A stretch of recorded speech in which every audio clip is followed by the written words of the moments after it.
Okay, so let's proceed with our lesson. Okay, so here's the glossary. Subjective is not objective, but based on the one's opinions or feelings rather than the facts or evidence. It represents a personal view. So it means to say, um, subjective, ibig sabihin meron tayong sariling pananaw doon sa isang bagay or isang representasyon o isang artwork ng isang tao. Okay? It was based on our own feelings and opinions and how we look at it in our um, own view. Okay? So next. Okay, so here's the difference between formalism and expressionism. So in Western art, there is always an interaction between formalism and expressionism. The mind and the heart, order versus chaos, or intellect versus emotion. Often both these tendencies are represented in an artwork. So there's a clash of style before. The style of formalism art, which is more on delicate, formal, and the style of expressionism, which is more on emotional, and I can say it is informal. Okay, so let's read formalism.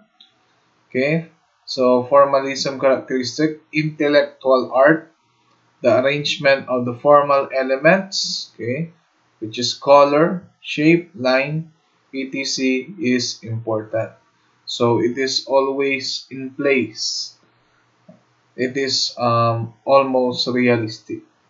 And the colors are cool, objective style. So it means to say, sinasabi niya dito kung ano yung nakikita mo doon sa artwork, yun na yung ibig sabihin niya. Okay, it is calm, symmetric, okay, so meron siyang balance, okay. It is simple, clear shapes, okay, so shapes can be distinguished easier in formalism art, neat and precise painting style. So it is more precise, it is more neat to look at it. So this is neo-classicism. While expressionism, the expression of emotions and then the ideas by the distortion of the color and line is being showcased in romanticism. Emotional, it is emotional and personal. Okay, so it can be sadness, tragedy, or sorrow of a person or of a scene. Okay, in a particular artwork. Theatrical and complex. Okay, so it has acts and then also show scenes which we can distinguish and relate from. Okay, shapes flow into each other, suggesting movement. Okay, painterly style. So it was contrast. Okay, as we discuss the two styles, but in my own opinion, those two styles has been successful in interpreting their um, their messages to their viewers or through their readers or critics. Okay, so let's proceed. Okay, so another form of romanticism, Spanish romanticism. Okay, so let's we have Goya. So who was Goya? Okay, so Francisco Jose de Goya y Lucientes, born in March 30, 1746, up until April 16, 1828. He was one of the great individualistic painters of the 18th and 19th century and painted in different styles although some of his most important works are considered to be great examples of Romanticism. Okay, so Goya was a court painter to the Spanish crown, and through his works was both of a commentator and a chronicler of his era. Okay, so since he was a very talented individual during the time, he was became commentator and chronicler during the time. So commentator, okay, so give comments, and also chronicler means to say something like um, who give or starts the movement. No? So his career spanned a period of 60 years, and he continuously reinvented himself. In 1792, Goya contracted a serious illness that left him totally deaf. Okay, so naging bingi, and it marked a turning point in his career. A mood of pessimism or pessimism entered his work. Goya made a great etching series, Los Caprichos, full of satirical humor that mocked the social conditions of his time. His passionate humanity speaks uncensored through these works. Okay.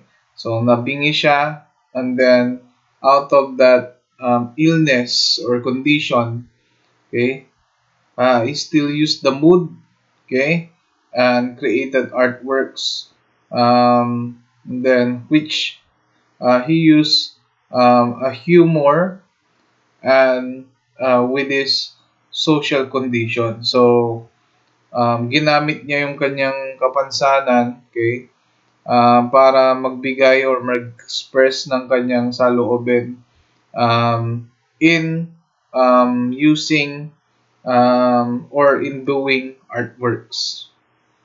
Okay, so let's proceed. Okay, Goya's works. Okay, so in maybe the most famous plate of Los Caprichos, the sleep of reason produces monsters.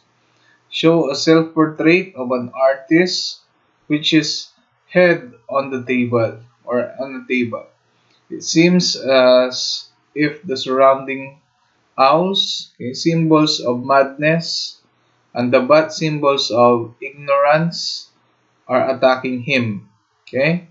It can be interpreted as what emerges when reason is suppressed, but could also represent the unleashing of imagination, emotion, and even nightmares. Okay. So the sleeping artist is beset by nightmarish visions. Okay. So owls are usually seen as symbols of wisdom, but here they are birds of ill omen, death, and the night. Okay. So something like a self-portrait here, nag-iisang tao. Okay. So the sleep of reason produces monster. Okay, it means to say, kapag, for example, natulog ka, okay, merong isang nightmare, okay, na pwedeng mangyari sa'yo, okay. So, which shows the symbols of owl, ang ibig sabihin niyan ay katamaran, and then yung mga paniki naman is ignorance or kaya kamangmangan, okay. So, inaatake yung isang tao, okay, and also nagre-release siya ng kanyang emotion and imagination at even bangungot. Okay? So, something like, ano siya, maiisip mo siya as talagang parang hindi totoong pangyayari. Okay? So, yan yung isa sa gawa ni Goya. Okay? In later life, Goya bought a house called Quinta del Sordo Deaf Man's House. Kasi meron siyang kapansanan kaya Deaf Man's House ang kanyang pinangalan. And painted many unusual paintings on canvas known as his black painting. So gumawa siya ng series or kaya iba't ibang klase ng paintings na tinawag niyang black paintings.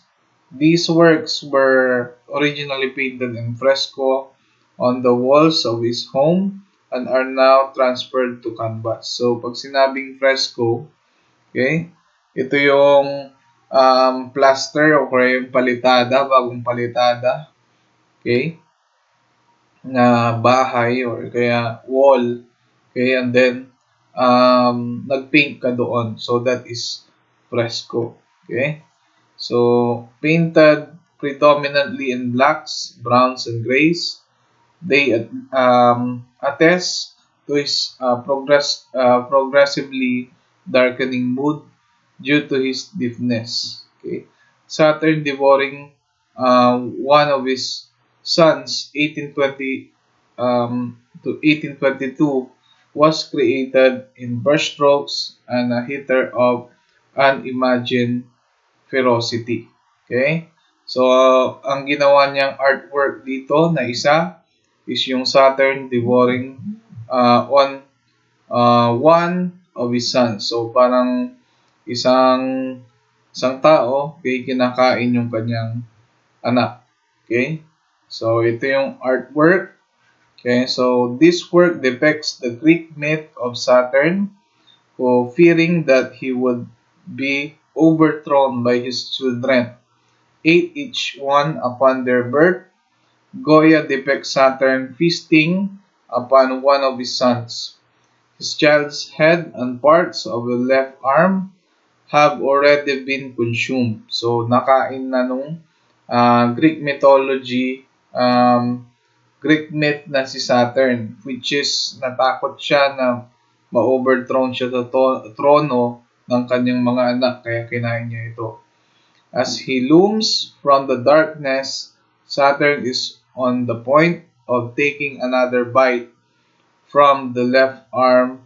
His mouth gaps and his eyes bulge white with the appearance of madness. A man driven mad by the act of killing his own son. The only other brightness in the picture comes from the white flesh, the red blood from the corpse, and the white knuckles of Saturn as he digs his fingers into the back of the body. His piercing eyes are wide with madness. So this is the work of Francisco de Goya, Saturn devouring his children. 1820 to 1823, oil on plaster transferred to canvas. Okay. So various interpretations of the meaning of the picture have been offered. The conflict between youth and the old age. Time has as the devourer of all things, the wrath of God, and all allegory of the situation in Spain. So, ito yung mga naging interpretation. So, yung conflict daw between bata and matanda, and then yung galit daw ng Panginoon, okay, sa sitwasyon na nangyayari sa Espanyol, sa Spain, where the fatherland consumed its own children in wars and revolution. Goya never intended the picture for public exhibition. He probably had little interest in explaining its significance. So, hindi niya ito, wala siyang intensyon na ipakita ito sa publiko. Pero, meron siyang kagustuhan na hiwatig o ipaliwanag yung ibig sabihin ng kanyang artwork. It has been said that the paintings is essential to our understanding of the human condition in modern times. As a macabre joke, Goya painted it on his dining room wall. Okay, so ginawa niya ito, pinaint niya ito sa kanyang dining room, which is doon siya kumakain. The Colossal 1815 is another example of a series created showing the freedom of self-expression. So it is more on self-expression, and we have all our chances to give interpretations of the artworks of in Romanticism art. Okay, so let's move now in French Romanticism. Okay, so we have GERICAULT. So who was GERICAULT? Jean-Louis André Tudor GERICAULT was born on September 26, 1791 up until January and died in January 26, 1824. Became one of the pioneers of French Romanticism. He died at a young age. Okay, so here the example of French Romanticism, the work of GERICAULT. Okay, so this painting was enormously important as a symbol of Romanticism in art. Okay, the rat carried survivors from a French naval ship which sank en route of West Africa in 1826. The captain and the senior officers took to the lifeboats and left a makeshift rat for the 150 passengers and crew. Okay, so it also shows this organization. Okay, with the brushstrokes were merely tint, while the imagination alone produces color. So that is according to Tudor GERICAULT. So tints, nakakagawa tayo ng tints kapag a color plus white. Okay, for example, green plus white, red plus white, blue plus white. Okay, so those produce tints. But the imagination, according to GERICAULT, produces the color. Okay, so this is the work of GERICAULT, which is titled The Wrath of Medusa, 1818 until 1819, oil on canvas. Okay, another artist was DELACROIX. Who was DELACROIX? DELACROIX was passionately in love with passion, but coldly determined to express passion as clearly as possible. Okay, so meron siyang passion or passionately um, in love with passion. Okay, okay, pero hindi niya ito ma-express, okay, ng maayos. So, Charles Baudelaire, according to Charles Baudelaire.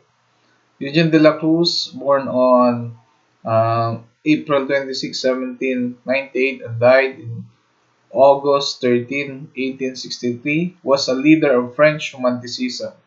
So, leader siya ng French Romanticism. He is known for his expression brushstrokes and his study of the optical effects and color that shaped the work of the Impressionists. He used dramatic themes and traveled to North Africa in search to the exotic. Okay? So, pumunta siya ng North Africa and then pumunta siya ng mga liblib na lugar, which is yung mga rural areas or exotic areas. Okay? So, De La Cruz was the prime example of romantic painter. Solitary, moody, inexhaustibly imaginative, profoundly emotional. In his painting style, he was influenced by Constable's Haywain.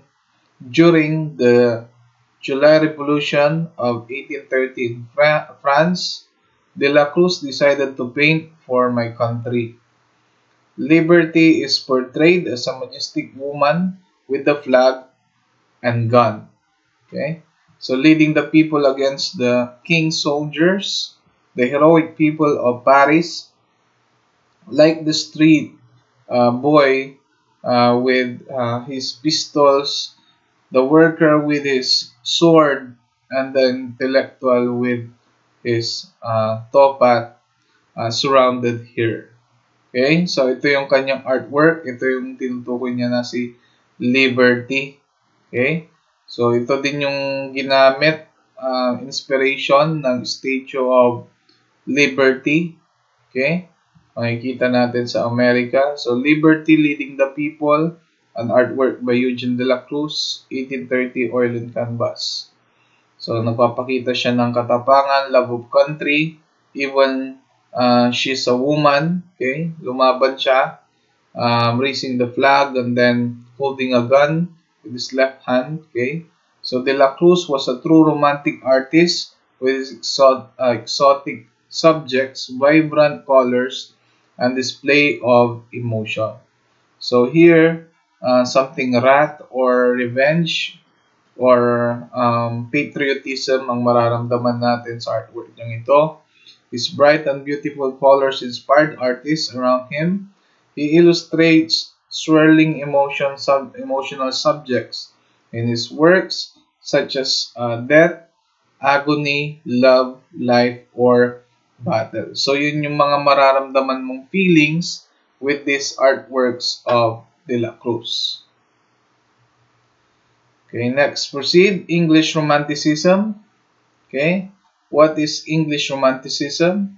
The landscape suffused with romantic feeling became the chief expression of the English Romanticism.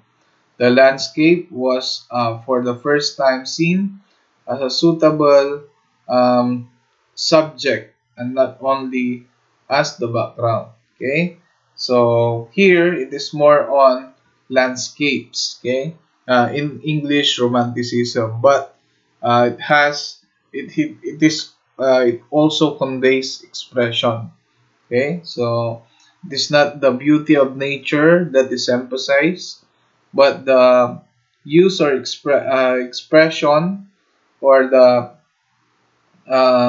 how it done, okay, how paano siya pininta, okay, paano siya ginawa, yun yung magmamatter dito sa English Romanticism. Okay, for example, who was Constable? Okay, an artist during the English Romanticism, born on June 11, 1776, and died on March 31, 1837. He was an English romantic painter known principally for his landscape paintings of Dedham Vale, the area around his home. Okay, so this is an example of the work of Constable. Okay, so the Haywain, okay, 1821 oil and canvas. Okay, so in this artwork, okay, according to Constable, okay, the sound of water escaping from the mill dams. Okay, so something like we feel that. Okay, and then etc. Willows, old rotten planks, slimy posts, and brickwork. I love such things. These scenes make me a painter. So ito yung mga gusto niyong subject, yung mga exotic at yung mga simplicity na nakikita niya sa surroundings niya. Yun yung mga gusto niyang maging reference. Okay? Dahil itong mga senaryo na daw na to is nagpaparamdam sa kanya na isa siyang pintor. Okay? So, Constable was the first major artist to work in the open air, seeing all the different atmospheric effects in color. When asked which green to use for grass, okay, nung tinanong siya kung anong green ang gagamitin para sa damo, he replied, all the greens. So, lahat ng green colors, gagamitin niya. He used small touches of pure white to give a spark of freshness to his work. Constable snow na tinatawag, okay, yung mga droplets or use of different small White's painting, Constable Snow, tawag dyan. Okay, he painted this painting in his London studio using his diary sketches and oil studies as reference material. Okay, so next we have Turner. Okay, Turner has outdone himself. He seems to paint with tinted steam, so evanescent and so airy. So as we can see, here, according to John Constable on Turner, yung artwork daw nitong si Turner is parang may movement, yung kanyang um, clouds or kaya yung kanyang sky. Okay? Kasi dito sa work ni Constable, okay, so para siyang stationary or hindi siya mapapakita ng gaanong emotion. Dito naman, evanescent, so it means to say it conveys movement. Okay? So Turner was one of the most exceptional painters of his time. He loved the most extreme effects of storms, avalanches, fires, and sunsets, as they were melodramatic and catastrophic. Man is small, okay? So, and insignificant in his battle with the titanic forces of natures. Turner was accompanied with turning the atmospheric effects of light and color into the vortex in which all distinct objects are dissolved. So, parang may movement na di-dissolve, may meron siyang melodramatic effect, catastrophic effect. It means to say, it changes colors or meron siyang movements, okay, conveying of his artworks. Okay, for example, isang storm, okay, makikita natin doon yung effect ng storm. Okay, this is the one of the famous artwork of William Turner, The Fighting Temeraire. Okay, 1839, oil on canvas. Turner watched the warship, the Temeraire, which had fought heroically in the Battle of Trafalgar. Okay, being towed by the steamer in the midst of great blazing sunset. She was on her way to the wrecker's yard to be broken up for scrap. A silver white of the doomed Temeraire endows the ship with a ghostly majesty. But the black tug, bleaching flame and soot, appears evil. Okay, the choice of colors contrasts the declining days of sail with the new era of steam. The glorious colors of the painting are carefully contrived to heighten the emotional impact. The blazing sunset is symbolic and not just on an era coming to its end, but the bloodshed. The right-hand corner is also darker to symbolize the future of the Temeraire. Okay, so makikita natin dito daw yung Temeraire, the warship, and then yung tug na nagbubuga ng apoy, and then ng smoke.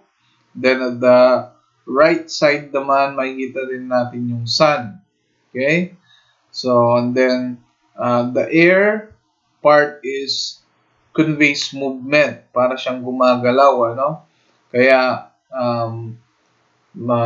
believe din sila kay William Turner so parang may naturalistic effect din yung kanyang mga gawang artwork.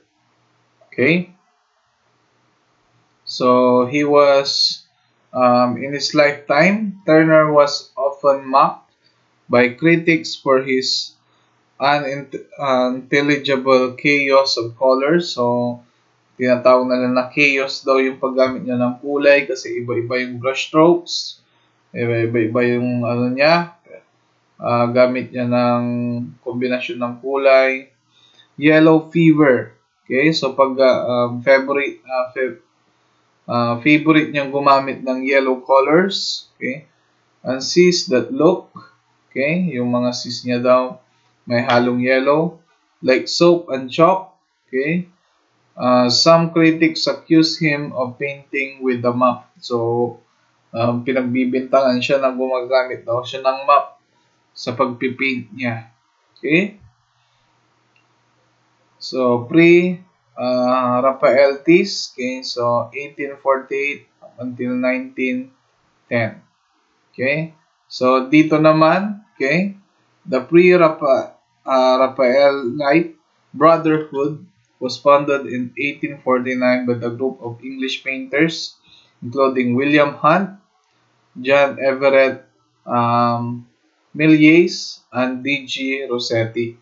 Okay, so their intentions were to create art that was appropriate for their modern age and to recapture the honest simplicity of early Italian painters who had flourished before Raphael, hence pre-Raphaelite or Raphaelite. They took a lot of themes from the Middle Ages, literature, and often focused on moral lessons in their works. Okay, so here are the examples of pre-Raphaelites artworks. So by John